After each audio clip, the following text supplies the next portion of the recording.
अब जो महाराज जी चरित्र है आगे, स्वामी जी के परम अनन्य रसिक भक्त हुए विठल दास जी। विठल दास जी नहीं, विठल दास, विठल दास जी। हृदयवंश महाप्रभु का जहां कहीं भी चित्र आप लोग देख रहे हैं वो विठल दास जी की ही कृपा है। उन्होंने ही सबसे प्रथम चित्र निर्माण करवाया था श्री ठाकुर जी, श्री महाप्रभु जी का। तो ऐसा भाव आता है कि महाप्रभु जी का यश सुनकर के और श्री राधा वल्लभ लाल जी की कीर्ति सुनकर के श्री विठल दास जी सब परिकर सब परिवार वृंदावन आ गए, सब छोड़ छाड़ के। बहुत ध्यान से सुनो, सब परिवार वृंदावन आ गए और वृंदावन आकर के पूरे परिवार को इस सेवा में लगा दिया। कोई रसोई घर की सेवा, कोई फूल घर की सेवा, श्री राधा वल्लभ जी की जो जो सेवा है, बच्चों से लेके बड़े तक सबको सेवा में लगा। पूरा परिवार ले आए वृंदावन में सेवा के लिए। बहुत ध्यान से सुनिएगा, बहुत सुंदर भाव। आप श्री का महाराज जी एक स्वच्छंद 2 दिवसीय प्रवचन विठल दास जी के चरित्र पर हो सकता है।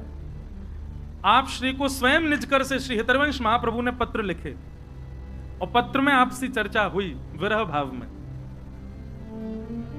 चर्चा ऐसी है, बहुत ध्यान से सुनना, कि विठल दास जी वृंदावन आकर के रहने लगे।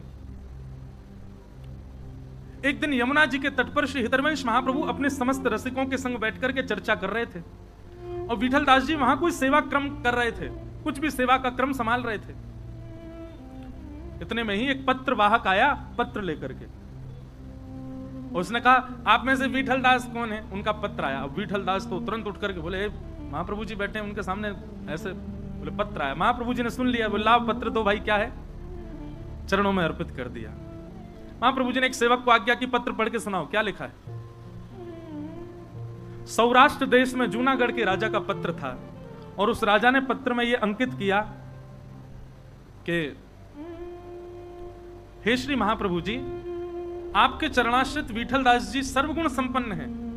भक्ति भाव से लेकर के सामाजिक क्रिया एवं सारे गुण लिखे थे विठल दास जी के। और विठल दास, वो सेवक पढ़ के सुनावे और विठल दास जी का मन ऐसा हुए, मेरे गुण क्या सुना रहे हैं। बार बार नीचे नतमस्तक करके हरवंश महाप्रभु के सामने बैठे। अंत में भाव क्या था? उन्होंने कहा कि हम विठल दास जी के सर्व गुणों को देखते हुए सब राजाओं के मत से यह निर्णय आया है कि आप श्री को जूनागढ़ का प्रधानमंत्री बनाया जाए। हम विठल दास जी को प्रधानमंत्री के रूप में नियुक्त करना चाहते हैं। आप कृपा करके देश कल्याण के हित में थोड़ा विचार करें और विठल दास जी को जूनागढ़ भेज दें। हम ससम्मान प्रधानमंत्री की गद्दी पर उनको बैठाना चाहते। राजा का पत्र था। प्रधानमंत्री शब्द सुनते ही वहां बैठे सबके कान खड़े हो गए और सब विठल दास जी को देखें। पर विठल दास जी ने जैसे ही भाव सुना, नेत्रों से अश्रुपात, और मानो ब्रज के कण हाथ में ले लिए और जकड़ लिया हो, मानो जैसे वृंदावन छोड़ करके नहीं जा सकता। महाप्रभु जी बोले, विठल दास बधाई हो, क्या शुभ समाचार सुनाई दिया है आज। हमारा विठल दास प्रधानमंत्री बनेगा। जूनागढ़ के राजा ने निमंत्रण किया है, अब तो तैयारी हो। विठल दास जी नीचे नेत्र करके बैठे। ऊपर जब मुख किया तो नेत्र लाल पड़े हैं, चेहरे का ताम्र वर्ण हो गया, नेत्रों से अविरल अश्रुधार। क्या बात है, क्यों रो रहे हो? प्राण धन राधा वल्लभ, जीवन धन हित हरिवंश। मेरे प्राण राधा वल्लभ हैं और जीवन आप हैं गुरुवर, मैं आपको छोड़ करके कैसे जा सकता हूं? श्री वृंदावन सर्वस्व है। वृंदावन से विलग होने की चर्चा भी कोई करे, अरे स्वप्न में विचार नहीं कर सकता मैं। आज मुझे अपने ऊपर कष्ट लगता है कि मैं क्यों इतने गुण युक्त हूं कि जिन गुणों को देख करके मुझे कोई प्रधानमंत्री, जिन गुणों से राधा वल्लभ जी छूट रहे हैं, जिन गुणों से वृंदावन छूट रहा, जिन गुणों से मेरे गुरुदेव के चरणारविंद छूट रहे हैं, उन गुणों पर आज मुझे क्रोध आ रहा है कि ये गुण क्यों है मेरे अंदर।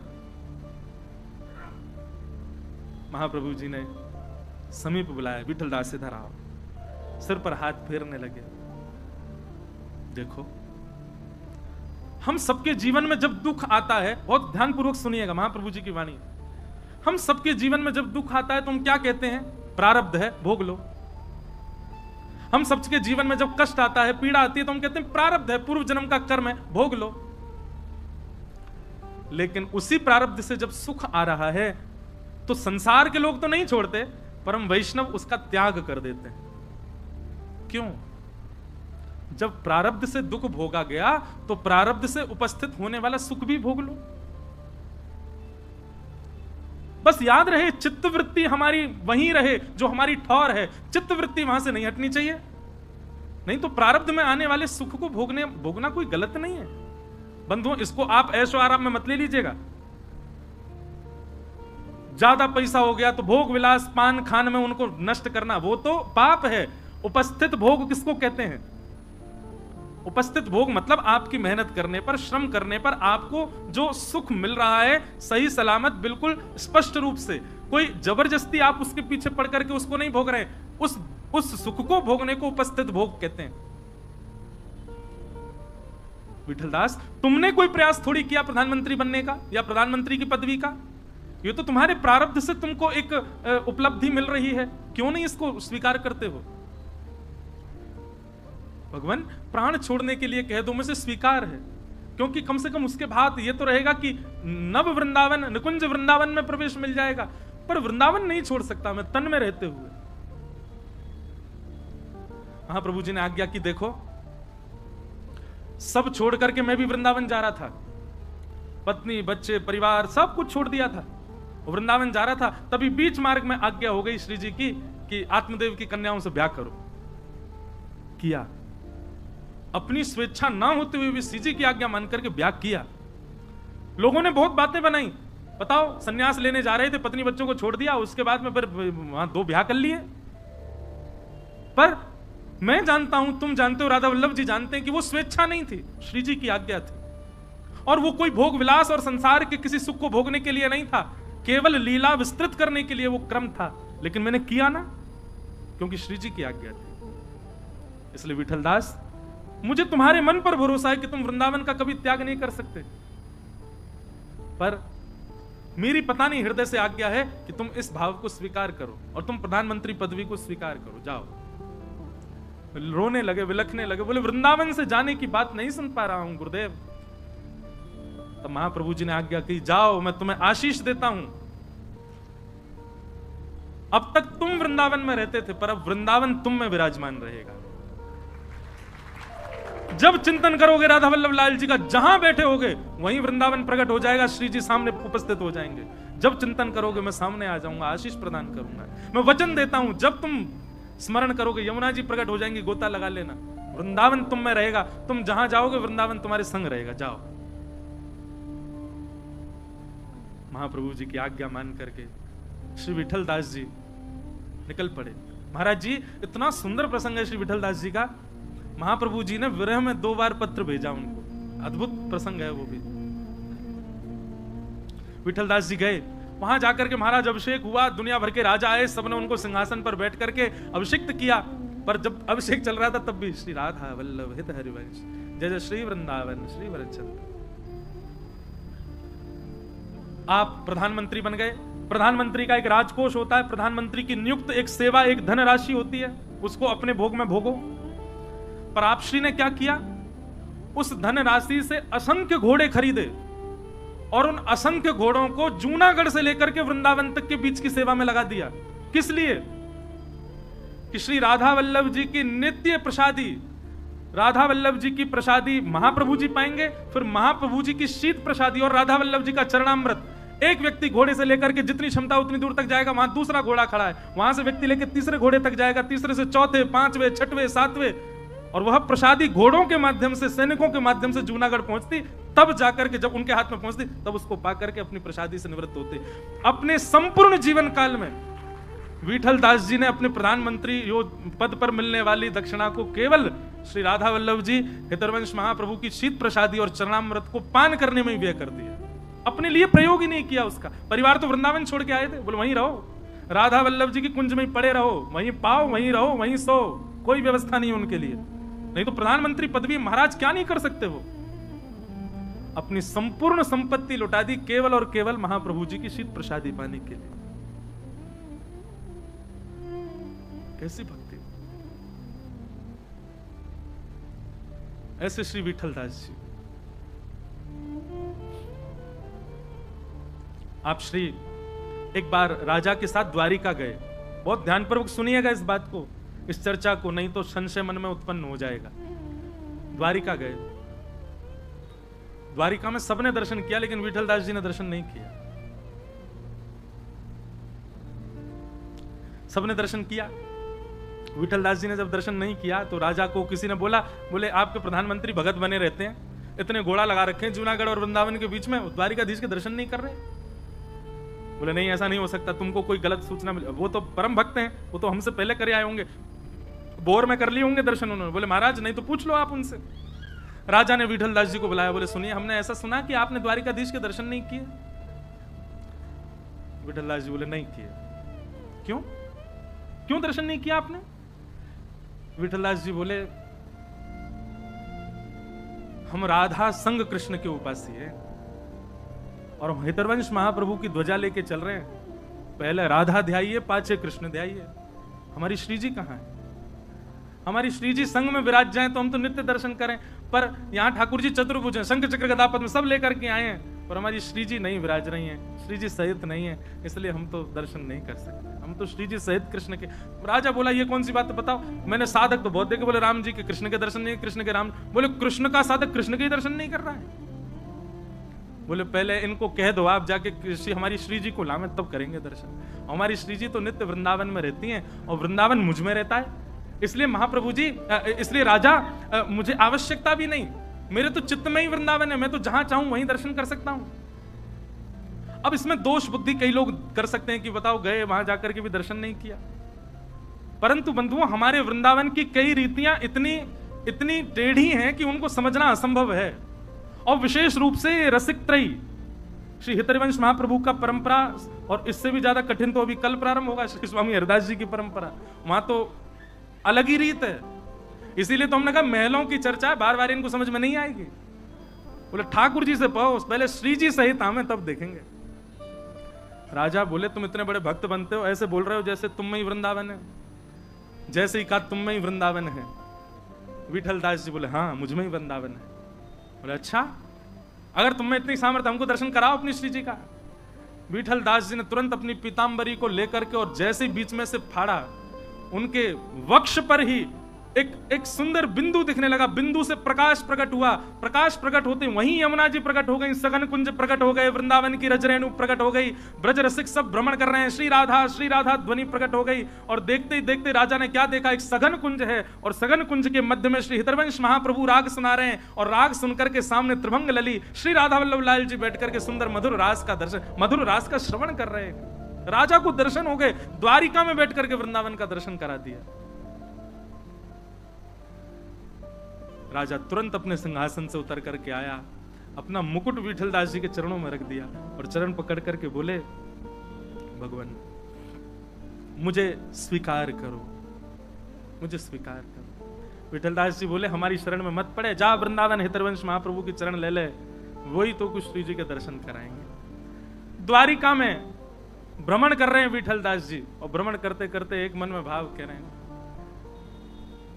हमारो मुरली वारो श्याम, हमारो मुरली वारो श्याम, हमारो मुरली वारो श्याम, हमारो मुरली वारो श्याम।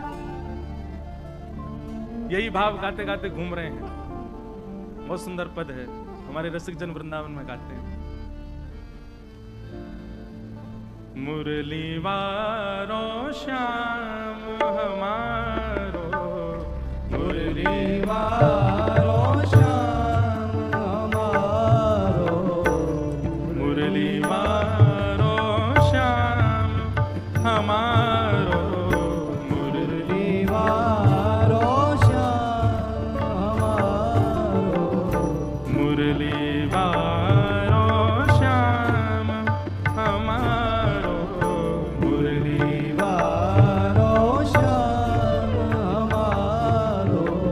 बिन मुरली वनमाल चंद्रिका, बिन मुरली वनमाल चंद्रिका। ध्यान से सुनिएगा, यही कारण है, यही भाव है श्री विठलदास जी का। बिन मुरली वनमाल चंद्रिका,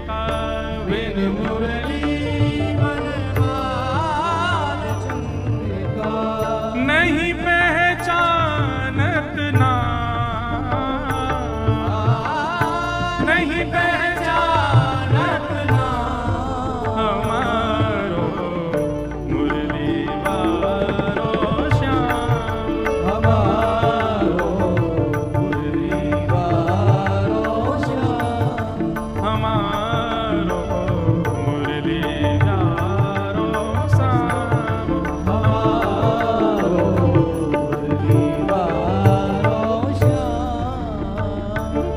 हे गोप रूप वृंदावन चारी गोप रूप वृंदावन चारी समझ रहे हैं भाव? बोले हमारो कन्हैया कौन सा है? ऊंची धोती पहने, ऊंची धोती पहने, गोप ग्वालन को। अरे महाराज जी, भागवत जी में वेणु गीत में वर्णन आता है, गोपियां कह रही हैं गैयान के पामन को बांध करके दूध निकालने वाली वो जो ताके लोमना गैयान के पामन को बांध वाली लोमना कोई अगर पाग नहीं मिले तो लोमना कोई सिर पे बांध ले। हमारा तो वो कन्हैया है जहां तो मुकुट पहन करके शंख चक्र गदा पद्म लेकर के हमारा राजाधिराज महाराज द्वारिकाधीश। बोले जी हमारा कन्हैया एक प्रकार से ऐसा कह लो कि मानो ब्रजवासी कह रहे हमने तो ग्वारिया रूप में देखो यहाँ राजा बन को आके। गोप रूप वृंदावन चारी गोप रूप वृंदावन चारी ब्रज जन पूरण का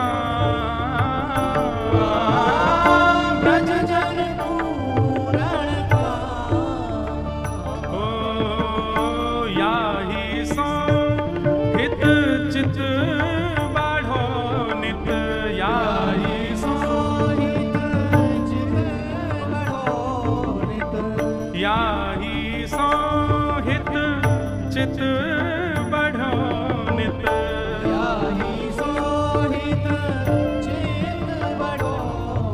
हे दिन दिन पल छीन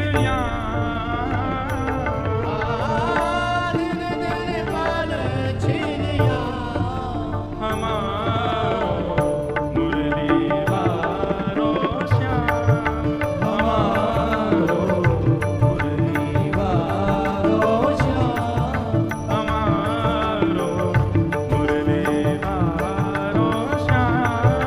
हमारो मुरली वारो और कोई न कहीं तुम्हारो लाला कहाँ रहे? बोले चार जगह ही रहे हमारो लाला। कहाँ? नंदीसुर गोवर्धन गोकुल नंदीसुर गोवर्धन गोकुल बरसानो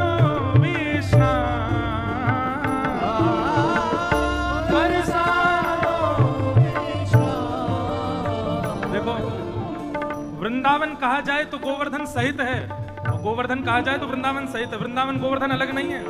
कई लोग कह सके वृंदावन को तो नाम ही ना है यहाँ पे। ये चार जगह विश्राम की, मतलब यहाँ पे ठाकुर जी डोलवे जामे, गैया चरावे जामे, लीला करवे जामे, रहमे तो वृंदावन में ही है। नागरीदास जी को पता, नागरीदास द्वारिका मथुरा, नागरीदास द्वारिका मथुरा, नागरीदास द्वारिका मथुरा, नागरीदास द्वारिका मथुरा, इन सो के सौ इन सौ के सौ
विठल दास जी का भाव सुनाया गया, जिन्होंने अपनी गुरु निष्ठा और गुरु परंपरा निष्ठा के चलते द्वारिकाधीश से कह दी पहले बंसीवारे बनो, दो भुजावारे बनो, ग्वारिया बनो, तब दर्शन करूंगा। लेकिन बंधु एक बात बताऊं, द्वारिका में जो चतुर्भुज है ना ठाकुर जी के, अब देखो प्रकट रूप से तो श्री जी वृंदावन में भी नहीं दिखेंगी आपको, राधा वल्लभ जी, बिहारी जी आदि सब जगह आपको गादी रूप में ही श्री जी दिखेंगे, घूंघट में ही है।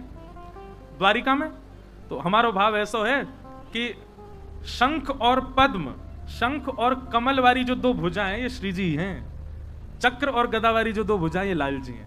ये चार भुजा में दो भुजा श्री जी की है, मतलब श्री जी कृष्ण सहित श्री द्वारिकाधीश हैं।